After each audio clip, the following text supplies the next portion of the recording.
Bismillahirrahmanirrahim. Assalamualaikum warahmatullahi wabarakatuh. Alhamdulillahirabbil alamin wassalatu wassalamu ala asrofil anbiya'i wal mursalin wa ala alihi wa ashabihi ajma'in. Alhamdulillahirabbil alamin. Rekan-rekanku sekalian yang dirahmati Allah Subhanahu wa taala, segala puji bagi Allah Subhanahu wa taala yang melimpahkan bagi kita seluruh nikmat, terutama keimanan kita kepada Allah Subhanahu wa taala. Mari kita berusaha keras agar kita selalu ada di atas jalan keimanan. Mari kita berdoa kepada Allah, memohon agar Allah Subhanahu wa taala menjaga kita tetap istiqomah di atas keimanan kita. Salah satu tanda di mana seorang manusia mulai lemah keimanannya adalah ketika manusia nanti tidak punya lagi semangat untuk mentaati Allah Subhanahu wa taala dan keinginan untuk bermaksiatnya besar. Bahkan ini merupakan satu perkara yang paling buruk, kata Imam Ibnul Qayyim al-Jauziyah. Kapan itu? Pada waktu maksiat membuat manusia habis semangat ibadahnya dan keinginan untuk berbuat maksiatnya besar. Ini makna bahwa seorang manusia telah dikuasai oleh syahwat. Syahwat di dalam Islam tidak dimatikan, tetapi diarahkan untuk tunduk patuh kepada Allah, sehingga syahwat itu cenderungnya taat kepada Allah. Kapan? Ketika dia dipaksa oleh jiwa manusia untuk tunduk dan patuh kepada Allah Subhanahu wa taala. Tetapi ketika manusia selalu bermaksiat kepada Allah, akhirnya kemudian keinginan maksiat itu besar dan semangat untuk beribadah kepada Allah Subhanahu wa taala mengecil. Sehingga seorang muslim ketika mulai menyadari keadaan ini, maka dia harus bergegas memperbaiki diri, memperbanyak istighfar, bertobat dari kesalahan-kesalahan, meluruskan kembali langkah yang sudah mulai jauh dari Allah Subhanahu wa taala. Karena sesungguhnya orang yang baik itu adalah orang yang diarahkan oleh Allah taala untuk menjadi orang baik. Nabi kita Muhammad sallallahu alaihi wasallam menyampaikan kama qala idza khalaqallahu al-'abda lil jannah istamala bi amali ahli jannah. Allah itu ketika menciptakan manusia untuk masuk surga, maka dia akan mengarahkan manusia itu untuk melaksanakan amalan-amalan penghuni surga. Allah buat jiwa orang itu lapang ketika menerima Islam dan gampang melaksanakan ketaatan kepada Allah Subhanahu wa taala. Rasanya ringan, bahagia. Mentaati Allah itu mendatangkan ketentraman. Semakin dia taat kepada Allah, maka dia semakin tentram, dia semakin bahagia. Allah taala menyampaikan, a'udzubillahi minasyaitonir rajim, huwallazi anzala as-sakinata fi qulubil mu'minin liyazdadu imanan ma'a imanihim. Ketentraman itu Allah turunkan di dalam hatinya orang-orang yang beriman. Semakin dia taati Allah, dia semakin bahagia, dia semakin tentram. Untuk apa? Liyazdadu imanan ma'a imanihim, agar mereka semakin beriman dari keimanan yang sudah memiliki, agar keimanannya semakin bertambah dan semakin bertambah. Apa maknanya? Sehingga apabila ada seorang muslim, dia merasakan semangat untuk beribadah kepada Allah mulai melemah dan dorongan bermaksiat kepada Allah Subhanahu wa taala semakin kuat, berarti ada penyakit hati. Bagaimana mungkin seorang manusia punya Rabb Tuhan, penguasa alam semesta yang maha pengasih, maha penyayang, maha indah, innallaha jamilun yuhibbul jamal, maha bijaksana, maha kaya, apalagi maha lemah lembut. Kemudian dia tidak nyaman berdekat-dekatan dengan Tuhan yang seperti itu. Coba bayangkan kalau misalkan kita dulu awal-awal menikah, kita menikah dengan orang yang kita cintai, dengan seorang wanita yang kita cintai, kita sukai, kita pasti berusaha untuk berlama-lama berdua. Dan itu manusiawi sekali, wajar. Kemudian kok ada seorang suami yang sudah mulai jauh dari istrinya, tidak lagi perhatian, tidak mau berlama-lama bercakap-cakap. Kan apa makna yang kita pahami? Bosan. Dia mulai bosan dengan istrinya. Hikmahnya, seorang manusia yang mulai tidak nyaman dengan hubungan dia terhadap Allah Subhanahu wa taala berarti ada kebosanan, dan itu tanda penyakit hati. berhati-hati. Maka seorang muslim akan segera memperbaiki diri. Apa yang dia kerjakan?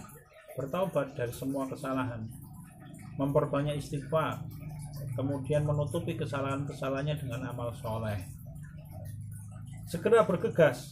Allah mengingatkan kita, a'udzubillahi minasyaitonirrajim, alam ya'ni lil ladzina amanu an takhsha'a qulubuhum li dzikrillah wa ma nazala minal haqq wa la yakunu kal ladzina utul kitaba min qablu fatala 'alaihimul amatu faqasat qulubuhum wa katsirum minhum fasiqun.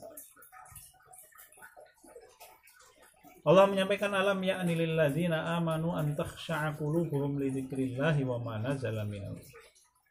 Apakah belum datang masanya bagi orang-orang yang beriman untuk mengkhusyukkan hati mereka di dalam beribadah kepada Allah dan di dalam menghadapi kebenaran yang Allah turunkan dari langit. Wala yakunu kalladzina utul kitaba min qabl. Maka jangan sampai orang-orang yang beriman itu keadaannya sama sebagaimana orang-orang yang diberikan oleh Allah kepada mereka Alkitab, orang-orang ahli kitab sebelum mereka. Kenapa? Fatala 'alaihimul amatu faqasat qulubuhum. Ketika waktu berlama dan mereka lupa dari Allah Ta'ala, faqasat qulubuhum, hati mereka menjadi keras. Jadi rupanya orang yang berlama-lama jauh dari Allah itu akan mengeraskan hati, akan membuat keimanan susah masuk ke dalam hati. Kalau Imam Malik bin Anas rahimahullah menyampaikan, inna dzunuba idza tataba'at 'alal qulubi aghlaqatha fa idza aghlaqatha yakunu min 'indillahi taba fala yakunu lil imani maslakun wa la yakunu lil kufri makhrajun. Saudara-saudara sekalian yang dirahmati oleh Allah, hati-hati dengan maksiat kita. Imam Malik rahimahullah menyampaikan bahwa hati itu apabila telah dikuasai oleh maksiat, oleh dosa, maka aghlaqatha, maka dosa itu bisa mengunci mati hati manusia. Apa itu tandanya? Fala yakunu lil imani maslakun. Semua nasihat kebaikan dan keimanan tidak bisa masuk ke dalam hati. Wala yakunu lil kufri makhrajun, dan tidak ada kekufuran yang bisa keluar dari hati. Pada waktu ada kebaikan yang masuk ke dalam hati, maka hati itu tidak bisa menerima. Dia akan membuat kebaikan di dalam jiwanya itu terasa gerah, tidak menyenangkan, terasa hampa, pahit, panas, sehingga dia bikin agar keimanan dan kebaikan segera keluar dari jiwanya. Wala yakunu lil kufri makhrajun. Kebalikannya, kekufuran tidak bisa keluar dari hati. Dia merasa berlama-lama dengan kekufuran, dengan maksiat itu rasanya nyaman. Maka Imam Ibnul Qayyim al-Jauziyah rahimahullah melanjutkan akibat buruk dari maksiat itu apa? Yan saluhul minal qalbi istiqbahuha. Maksiat itu akan membuat jiwa manusia tidak bisa menganggap maksiat itu jelek.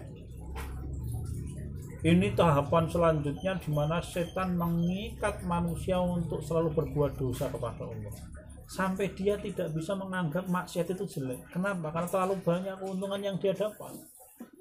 Coba bayangkan orang yang hidup dengan cara bermaksiat kepada Allah, kemudian dia diminta untuk meninggalkan maksiat itu, susahnya minta ampun. Itulah jeratan setan untuk menenggelamkan manusia di dalam dosa.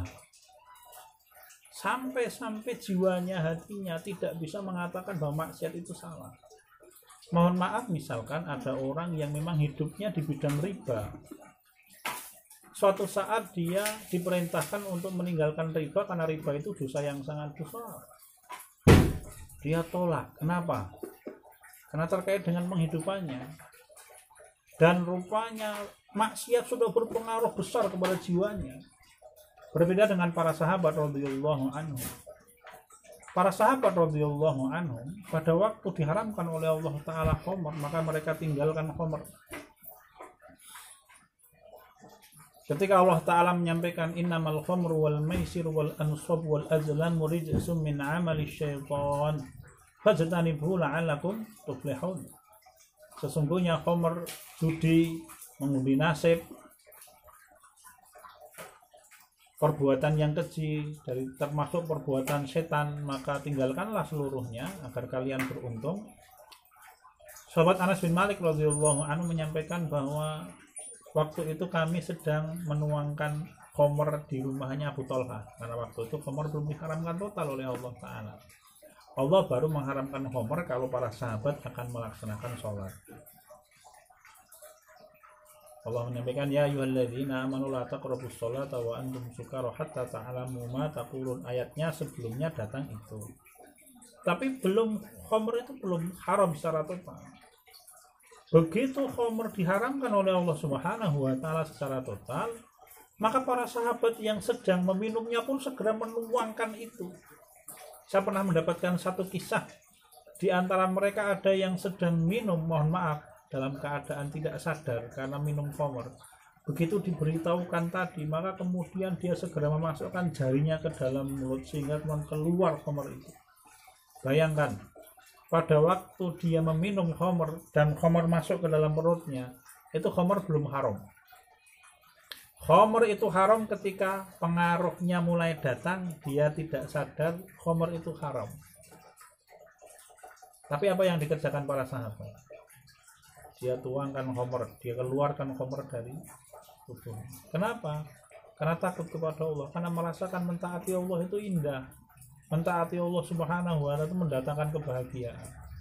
Di dalam satu hadis sahih riwayatnya Imam Bukhari, diriwayatkan dari sahabat Rafi' bin Khadij radhiyallahu anhu. Ini kalau terkait dengan penghidupan, ada kisah dari sahabat Ansor itu kalau berdagang hasil panen kurma mereka menggunakan cara muhaqalah. Ijon lah kalau kita, meskipun ada perbedaan sedikit muhaqalah dengan ijon. Ditebas nek wong Jawa. Buahnya masih di pohon, belum matang, dibeli dengan cara ditukar menggunakan buah yang sudah matang tanpa ditimbang, muhaqalah. Nabi kita Muhammad SAW hijrah ke Madinah, Rasul kita melihat itu, Allah memberitahukan itu diharamkanlah oleh Nabi kita Muhammad SAW. Anda coba bayangkan, sekelompok penduduk asli yang memang dia berdagang dengan cara muhaqalah, turun-temurun sejak nenek moyang mereka, tiba-tiba ada orang asing yang datang yang mengharamkan itu. Siapa itu? Nabi kita, orang Makkah Nabi kita. Dan Nabi kita itu bukan seorang petani, beliau pedagang. Apa yang dikerjakan oleh sahabat? Sahabat Rafi' bin Khadij radhiyallahu anhu menyampaikan, fawajadna anna tawa'iyallahi wa rasulihi anfa'ulana. Kami dapatkan ketaatan kami kepada Allah dan Rasulnya jauh lebih bermanfaat, lebih menyenangkan hati daripada hasil dari menjauhkan diri dari perbuatan, menjauhkan diri dari Allah Ta'ala. Begitu diharamkan, ditinggalkan oleh para sahabat. Inilah kisah para sahabat Ansor. Semoga Allah Ta'ala menjadikan kita orang-orang yang menerima kebenaran dengan baik, menerima dengan dada yang lapang, mudah menerima Islam karena tanda petunjuk. Fama yuridillahu ayyahdiyahu yashrah sadrahu lil Islam. Siapapun orang yang diberi petunjuk oleh Allah, Allah menjadikan hatinya lapang menerima ajaran Islam. Al-An'am ayat 125. Jadi tanda kita ada di atas kebenaran adalah lapang menerima ajaran Islam. Tetapi orang yang dijauhkan dari petunjuk Allah, wa may yurid ayyudillahu, siapapun orang yang dijauhkan oleh Allah dari petunjuk, yaj'al sadrahu dhayiqan haraja, maka Allah menjadikan dadanya sempit, berat ketika menerima kebenaran Islam. Ka'annama yas'adu fis sama, sebagaimana orang yang diajak naik ke langit, tersengal-sengal ketika bernapas. Inilah tanda dari orang yang mendapatkan petunjuk dan orang yang jauh dari petunjuk. Jadi Imam Ibnul Qayyim al-Jauziyah menyampaikan bahwa akibat buruk dari maksiat adalah pada waktu jiwa manusia tidak punya lagi semangat untuk mentaati Allah, dan semangat untuk bermaksiatnya besar. Oleh sebab itu kenapa Nabi kita Muhammad SAW mengajarkan doa. Nabi kita mengajarkan doa, Allahumma inni as'aluka tsabata fil amri wal azimata fil rusdi. Allahumma inni as'aluka tsabata fil amri, wahai Allah, aku memohon kepadamu keteguhan di dalam melaksanakan ajaranmu, wal azimata fir rusyi, dan semangat untuk mengikuti petunjuk. Saudara-saudara sekalian yang dirahmati oleh Allah, hidup kita hanya sekali. Kita tidak punya kesempatan kedua kalinya hidup di dunia ini. Maka sekali ini mari manfaatkan sebaik mungkin sebagai sarana kita untuk takarrub kepada Allah. Manfaatkan dunia kita untuk takarrub kepada Allah. Jadilah orang kaya yang taat kepada Allah. Jadilah orang yang melimpah dunia Anda dan kita taat kepada Allah Subhanahu wa taala. Sekian dan demikian. Semoga Allah menambah kebaikan dunia dan akhirat kita. Kalau ada perkataan yang tidak berkenan, saya mohon maaf sebesar-besarnya. Alhamdulillahirabbil alamin. Subhanakallahumma wa bihamdika asyhadu an la ilaha illa anta astaghfiruka wa atubu ilaik. Walhamdulillah. Assalamualaikum warahmatullahi wabarakatuh.